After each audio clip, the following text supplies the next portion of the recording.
Hello, it's Simone. Today I'm creating a scrapbooking layout for the Shimmerz Education Team. And just in case you didn't know, if you mention my name on checkout, you will receive a surprise paint for free. This is what I'm making, but it starts somewhere completely different. I am using stencils and sprays, creamies, pastes, everything that I have in my stash from Shimmerz. And I'm going to scrapbook my son, and the photo is my color inspiration. I am thinking about using blues and browns, but you will see in the process where this takes me. And you saw in the beginning that it's getting a lot very green. I thought I was going to mix blues and greens to create some kind of a teal, and that is actually happening on the page, but I thought it was going to go more in the brown direction, but it just didn't look right. So what I'm starting with is I'm just laying all of the things out for you to see. This is the starting point, but I will pull in even more colors as I go along. So I'm priming my background paper, or actually the paper, it's not the background. It is just simple white plain American Crafts cardstock with gesso, and I'm going to let that dry, and then I'm going to create I'm actually just going to play. I'm not planning on using this as my background. I just want to create a colored background, colored paper with the mixed media that I then can use to punch out shapes. My initial idea was actually to punch out circles, but I have purchased at a secondhand flea market. I purchased a square punch, and I had never used it, so I thought, it's about time. This is Salt of the Earth pasties, and I'm mixing it with the brown colorings. That is the part of the paper that I'm actually not going to use. It's nice that I tried it, but actually this is a Dazzler's. It's called Foiled Again, and it's a shimmery, I don't even know if it's silver or what kind of sparkle it has, but that is the bomb. I mixed it with Don't Sit On Me, and it looks amazing. So you could actually just buy if you're not sure if you're going to use this and if you like it, you could just purchase one neutral color that you can then mix in other colors so that you can try out if you like it. And I like it. So this is what I started with. I used the packaging from cardstock stickers. You don't actually even have to own stencils. Just use whatever you have on hand. I guess there's more things in your house that you know of that you can use as stencils or stuff like that, or you can just use a plastic packaging to create something like that. And then I started to work with the creamies, and I also have one original Shimmerz paint. And because, as you know, I'm fairly new to Shimmerz, I don't know what to expect, and well, by now I should know that I can totally trust all the ladies at Shimmerz to create perfect and great paints. But it's still, I don't trust myself. What if I'm not going to use all of that? This is my one and only Shimmerz paint. It is called Key Lime, and it is the bomb. It is so shimmery and it's so vibrant. I need to go and buy more.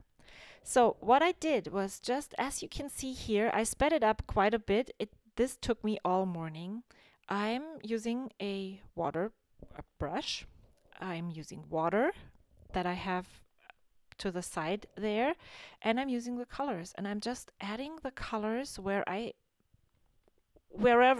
There's no rhyme or reason to this. I'm just enjoying. I'm playing YouTube on the side there, and I'm just enjoying the colors. And wherever I feel like I should add even more, that's exactly what I'm doing. The pasties dries flat, so it doesn't have any shimmer. That's what put me off once I had created the rest of the paper with the shimmering dazzlers. The brown pasties just didn't look as nice anymore, and I didn't need that much, so I could just have a little playground there. And then I'm just continuing. You can see I'm adding blue on top of the brown to see what this would look like.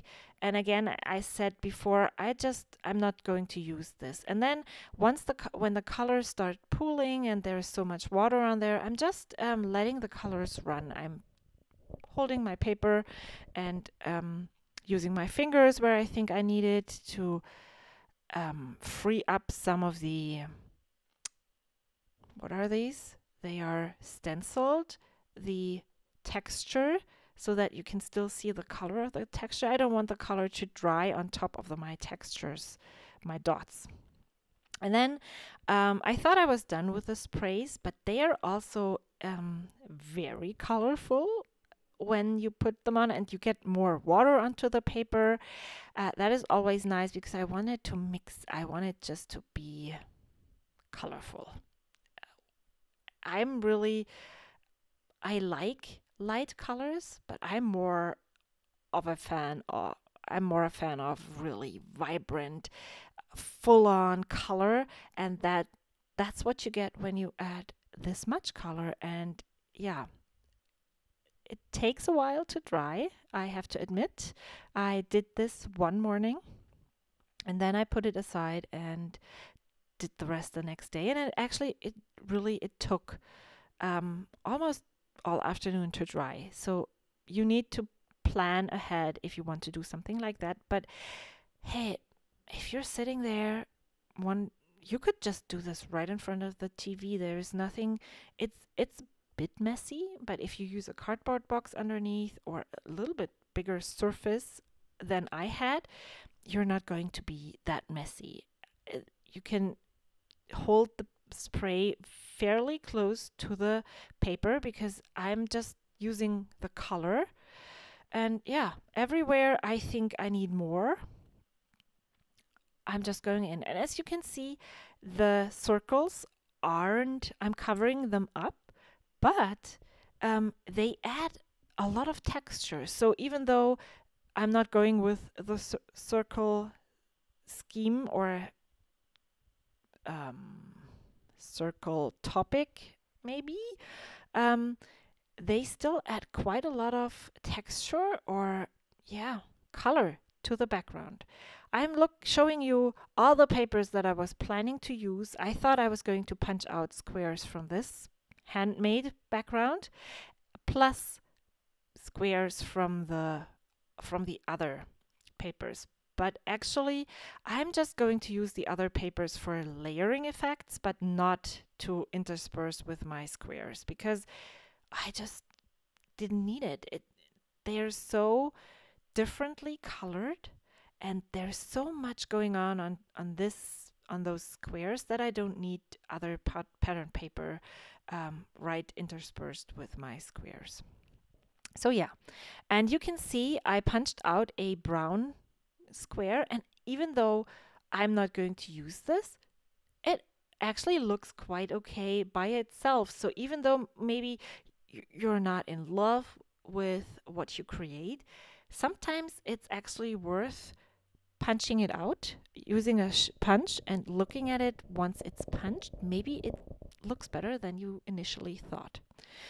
So yeah, those are my squares, and then I'm wondering if I want a colored background. And I know, for instance, if you are watching Missy often, she often uses mixed media again to create a background behind her things.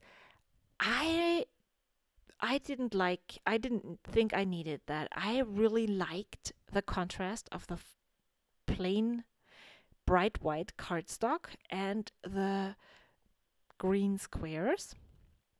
I don't want it to be like, yeah, it looks patterned. I'm trying not to get the spaces aligned, but I'm not trying to have it's ordered, but it's not. Ordered chaos, does that make sense?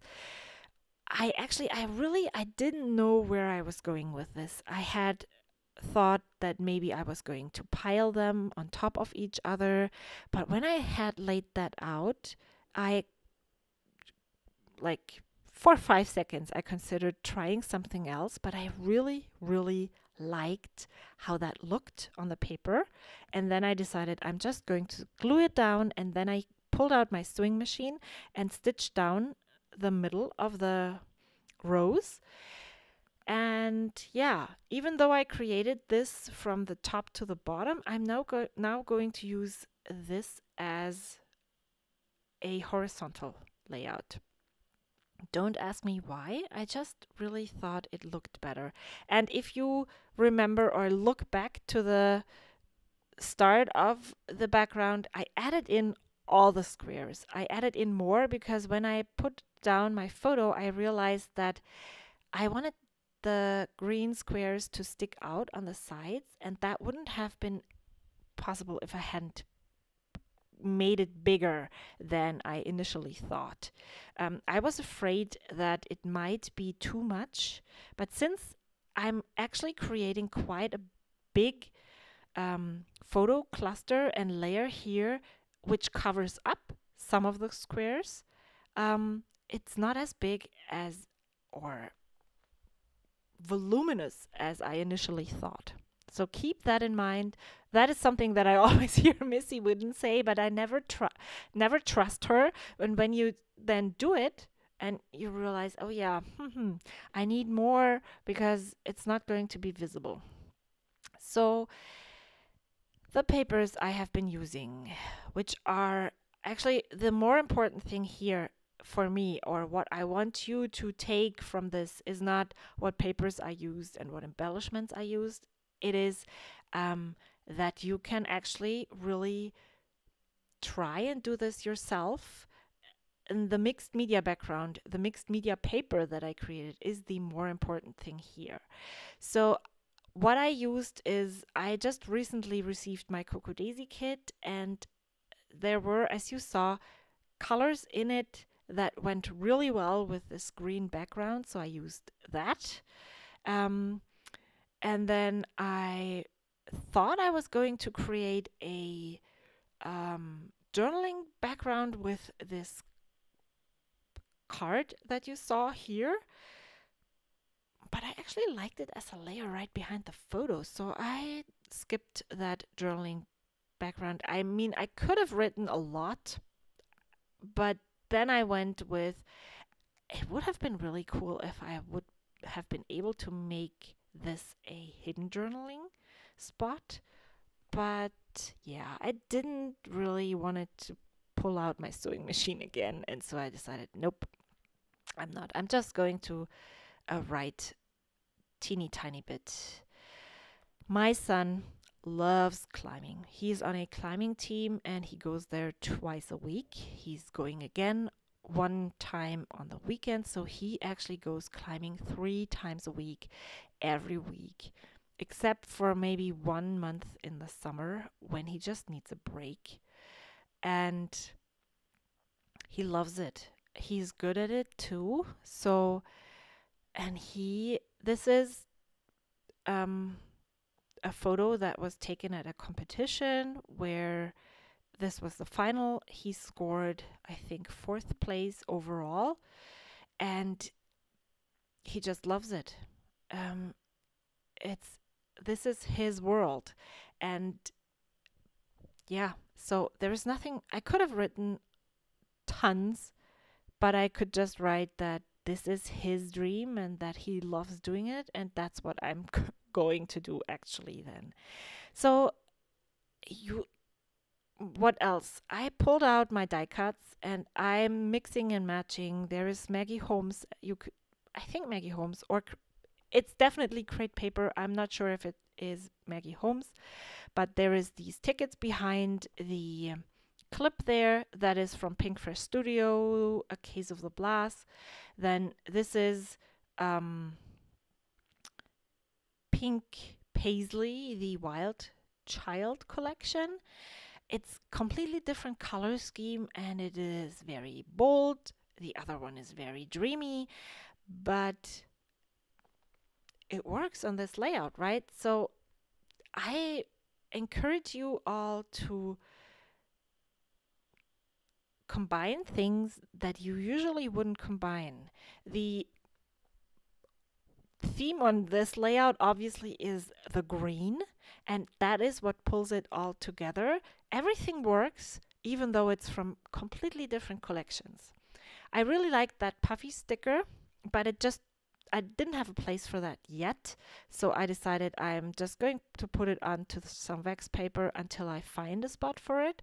And then I pull out this camera. I really liked it. I liked the blue house. It brought in some of the blue. And yeah, even though, yeah, climbing gyms are in houses, so it would work. That is something that so these are my two scrapbooking heroes. Missy, that I'm always talking about, and Kat Martin. She just uses die cuts even though they might not work. The topic doesn't work. I don't know. I just love the way, the artistic way she uses her die cuts, and whenever I'm in the zone, I'm in the mood to scrap, and I'm in it, then I love just taking her inspiration or advice, if you might say so, of just using the stuff, and it works there. It looks good. Why shouldn't I use a house? Who tells me that that's not okay? So yeah, a green camera, the blue house. I pull out this arrow that I don't have on my layout when I'm done, but I will add it later on because it really nestles nicely at a circle that I have there. And so I'm just adding it on because why shouldn't I use it? I really have a hard time using banners, and I'm just tossing that here. I'm trying to, so when I'm adding die cuts, what I'm actually doing often is I don't like things that align. I love things that nestle on top of each other, that touch, that tuck in, and that create and cover up spaces. And so that is what you see me do here. I'm trying to find the correct placement for all of these. I could have put them just like that. I don't think anybody else would notice my design intention here, but for me that is important, and that's why I'm sometimes like pushing a label 2 millimeters to the left or right.